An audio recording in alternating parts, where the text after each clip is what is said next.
Hello students, welcome to Read Med Prep Academy channel.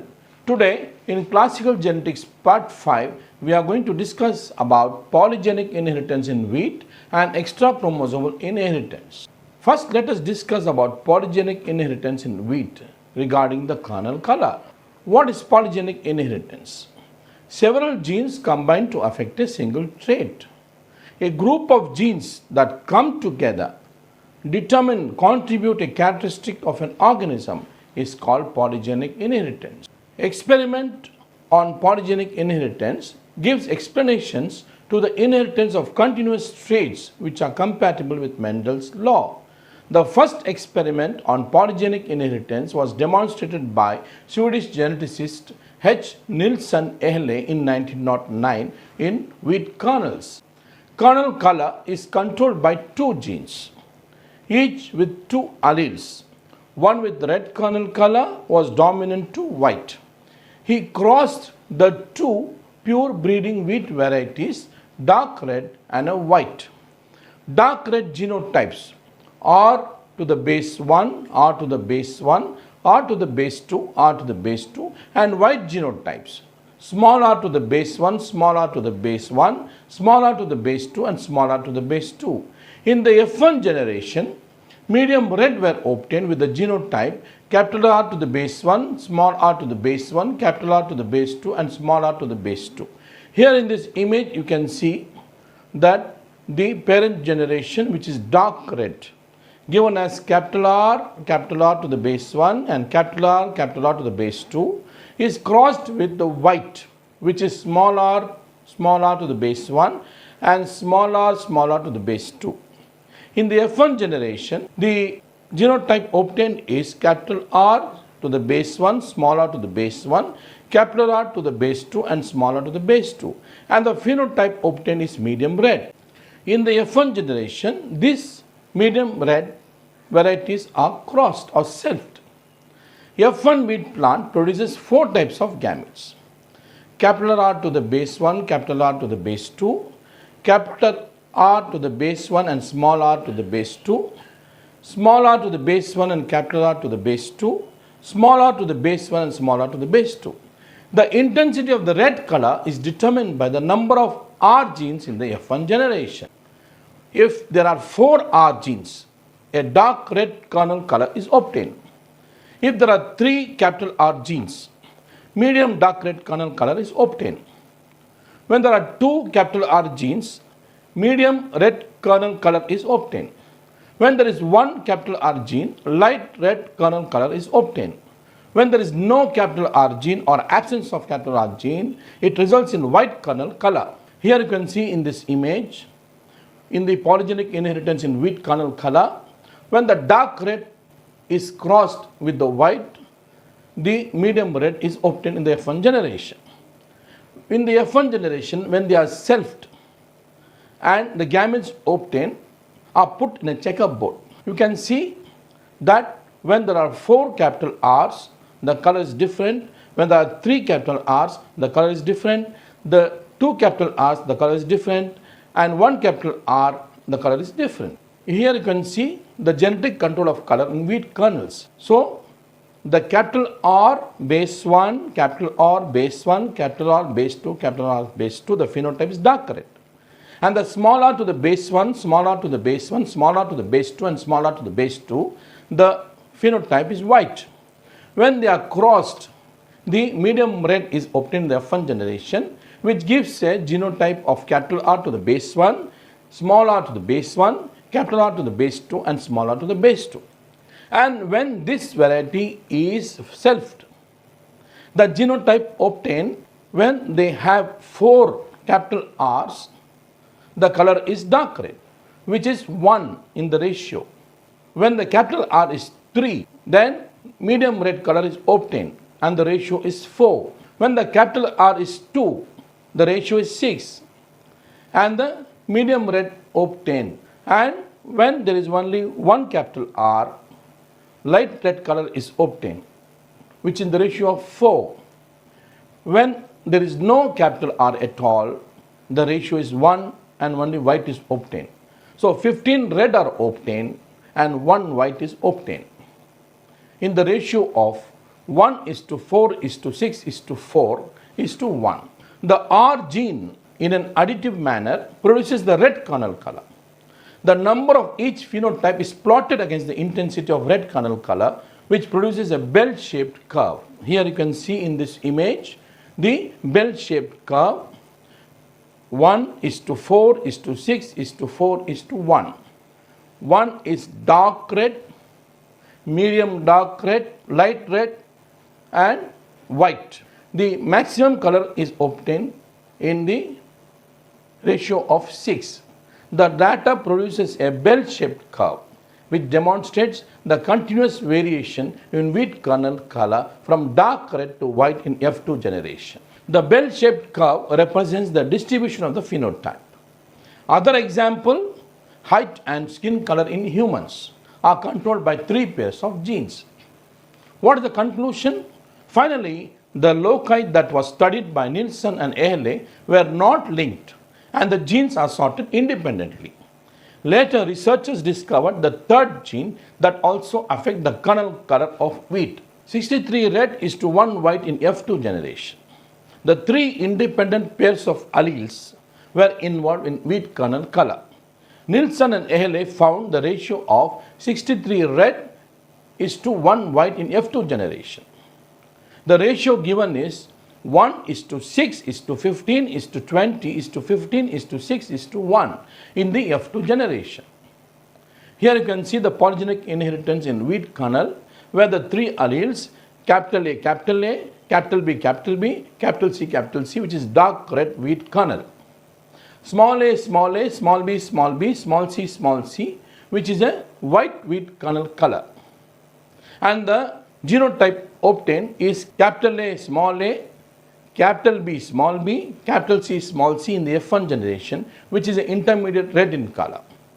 When the F1 generation is selfed, 63 red shades are obtained and 1 is white. Accordingly, 1 is dark red, 6 is moderate red, 15 is red, 20 is intermediate red, 15 is light red, 6 is very light red and 1 is white. Here you can see in the Punnett square the ratio that is put, the dark red, the moderate red, the red, intermediate red, light red, very light red and white ratios are obtained. The ratio given is 1:6:15:20:15:6:1, where 63 are different shades of red and 1 is white in color. From the above results, Nielsen-Ehle showed that the blending inheritance was not taking place in the kernel of wheat. In F2 generation, plants have kernels with wide range of color variation. This is due to the fact that the genes are segregating and again recombination takes place. Another evidence for the absence of blending inheritance is the parental phenotypes dark red and white appear again in F2. There is no blending of genes, only the phenotype is obtained and the cumulative effect of the several pairs of gene interactions give rise to many shades of red kernel color. He hypothesized that the 2 loci must contribute additively to the kernel color of wheat. The contribution of each red allele to the kernel color of wheat is additive. Now, let us move on to the extra-chromosomal inheritance or extranuclear inheritance or cytoplasmic inheritance. DNA is the universal genetic material. Genes located in the nuclear chromosomes follow Mendelian inheritance. But certain traits are governed by either by the chloroplast or the mitochondrial genes. This phenomenon is known as extranuclear inheritance. Here you can see in this image, the nucleus contains the DNA, that is called the nuclear DNA. In addition, in the cytoplasm, the DNA can be present in the mitochondria called the mitochondrial DNA, or the DNA can be present in the chloroplast called the chloroplast DNA. Since it involves cytoplasmic organelles such as chloroplast and mitochondrium that act as inheritance vectors, so such inheritance is called cytoplasmic inheritance. What is plasmogene? It is based on independent, self-replicating extra-chromosomal unit, which is called plasmogene. This is located in the cytoplasmic organelles like the chloroplast and the mitochondrium. It is found in the 4 o'clock plant called Mirabilis jalapa. In this, There are two types of variegated leaves, namely dark green leaf plants and pale green leaf plants. When the pollen of the dark green leaf plants, which is considered as a male, is transferred to the stigma of the pale green leaf plants, which is considered as the female, and the pollen of the pale green leaf plants is transferred to the stigma of the dark green leaf plants, vice versa, the F1 generation of both the crosses must be identical as per the Mendelian inheritance. But in the reciprocal cross, the F1 plant differs from each other. In each cross, the F1 plant reveals the character of the plant that is used as a female plant. Here you can see on the left side, the pale green leaf plant is taken as the male and the dark green leaf plant is taken as the female. And the product obtained is the F1 generation is that of the female, that is the dark green leaf plant.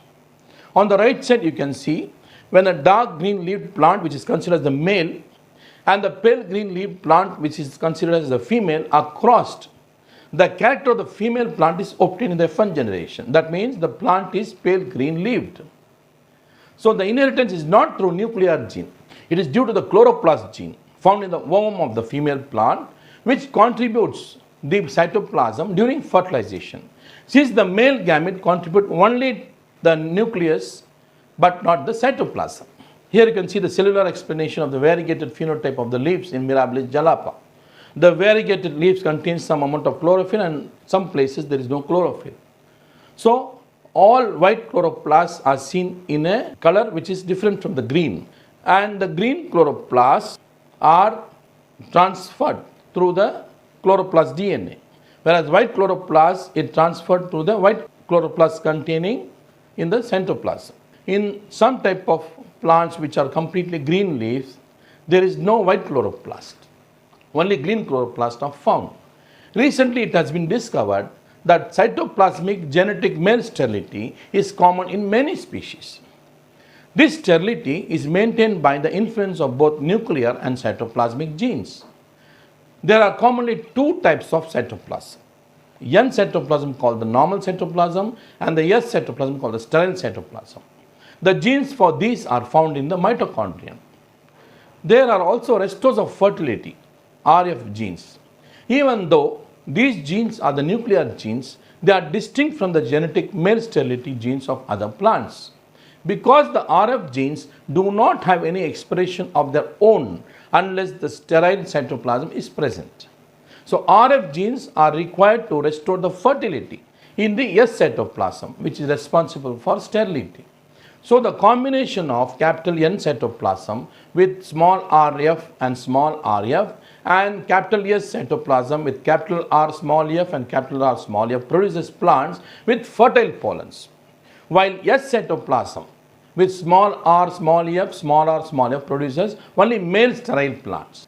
Here you can see the cytoplasmic genetic male sterility, where the normal cytoplasm containing small r small f is considered as the fertile male, and the S cytoplasm containing capital R small f is considered as the female. When they are crossed, the progeny obtained is capital R small f containing the S cytoplasm. That means the fertile male due to the restorer gene. On the right side you can see small r small f with capital N cytoplasm, which is a fertile male.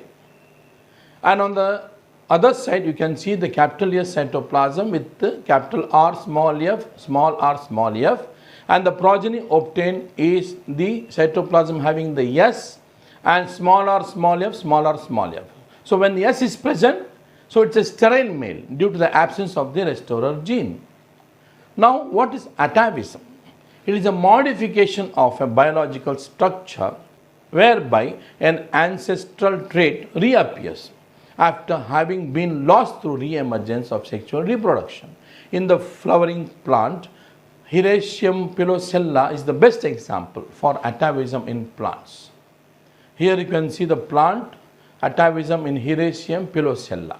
So today in classical genetics part 5, we discussed about the polygenic inheritance in wheat and extra-chromosomal inheritance. Thank you. Kindly subscribe, like, share and comment to channel Read MedPrep Academy. log on to www.readmedprepacademy.com for MCQs. Our Facebook ID is readmedprepacademy. Our email is readmedprepacademy@gmail.com. Thank you very much.